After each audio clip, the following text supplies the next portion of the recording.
परमात्मा की कृपा क्षण क्षण प्रतिक्षण इतनी अद्भुत रस वर्षा कर रही है, बस केवल समझने की देर है। समझ में आ गया तो निहाल हो जाएंगे महाराज, निहाल हो जाएंगे। समझो गीता जी, रामायण जी, औरों के हित जो रोता है, औरों के हित जो हंसता है, उसका हर आंसू रामायण, प्रत्येक कर्म ही गीता है।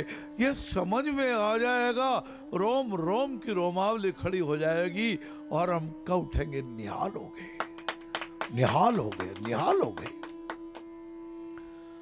हनुमान जी कहा तो ऋषिमुख पर्वत पर डर के मारे सुग्रीव भी छिपे छिपे घूमते थे, कहीं राजा बाली नहीं देख ले, कहीं वो तो नहीं कर दे। यहाँ तो ऋषियों के श्राप की वजह से आ नहीं पाता, बाकी के आ नहीं जाए।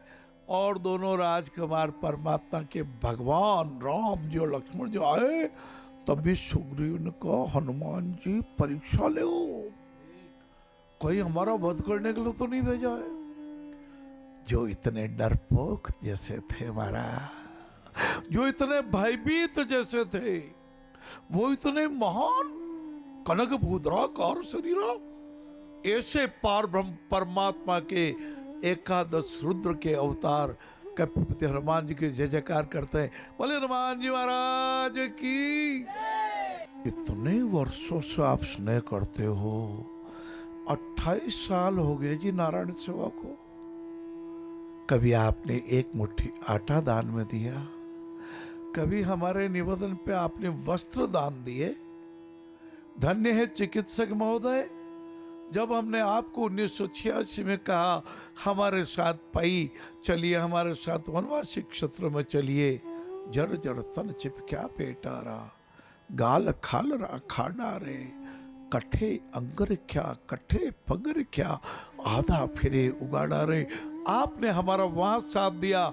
धन्यवाद है मफत काका साहब को, आपने ट्रक की ट्रक सोयाबीन ऑयल और शक्कर भेजी, दूध पाउडर भेजे, सैकड़ों छाछ के अंदर प्रारंभ हुए। हम आपके एहसान का बदला नहीं चुका सकते।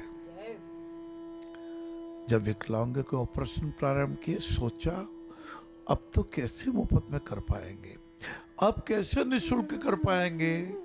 ये पौष्टिक आहार वितरण करना कुछ सरल था, दवाइयाँ लाना भी कुछ सरल था, लेकिन अब तो इतने बड़े ऑपरेशन, इतनी मेजर सर्जरी और सुप्रा मेजर सर्जरी, क्या होगा, कैसे होगा। नींद तो कई रातों की उड़ी थी, लेकिन ठाकुर जी आपने इतनी कृपा की कि करोड़ों करोड़ों हमारे इन भाई बहनों को, हमारे इन भाई बहनों को आपने प्रेरणा दे दी, संवेदना जगा दी। और आपने सबने कहा कैलाश जी आप अकेले नहीं हैं, हम आपके साथ हैं, यह हमारी नारायण सेवा है। जैसे हनुमान जी की भूख प्यास सब खो दी महाराज। मैनाक ने बहुत कहा था आप विश्राम कीजिए, आप राम जी का इतना बड़ा काम करने के लिए जा रहे हैं, कुछ जलपान ग्रहण कर लीजिए, कुछ विश्राम कर लीजिए। हनुमान जी ने सोचा ना ना ना, जब तक ठाकुर का काम नहीं करूंगा, जब तक सीता जी माता जी का विदित पता नहीं करूंगा। चिट्ठी आई है, गाना गाना बड़ा सरल है, वंदे मातरम भी बोलेंगे बहुत अच्छी बात है, लेकिन वास्तव में इन दीन दुखियों के लिए, इन विकलांगों के लिए आप जो कर रहे हैं वो बड़ी अद्भुत बात है। यही हनुमान जी ने प्रतिज्ञा की थी, राम काज कीने बिना मोहि कहां विश्राम। और जब सुंदर कांड, एक ऐसा कांड जैसे लगता है मन में रस बिखर गया। महाराज बनारस, जिसका रस बना रहे वो बनारस, जिसका रस बना रहे वो इंसान। क्योंकि वो कहते हैं कि भूखे हो तो रोटी मिल जाएगी, यदि आप सूखे हो तो जल मिल जाएगा, पर रूखे मत रहना, क्योंकि रूखे हो तो अंदर का मन मलिन हो जाएगा। और जब मन हार जाएगा तो कुछ भी नहीं रहता मेरे लाला, कुछ भी नहीं रहता। इसलिए कहा है मन के हारे हार हुई है, मन के जीते जी सदा, सावधान मन हार न जाए। ये केवल कुछ शब्द नहीं है, लिख लीजिए इनको।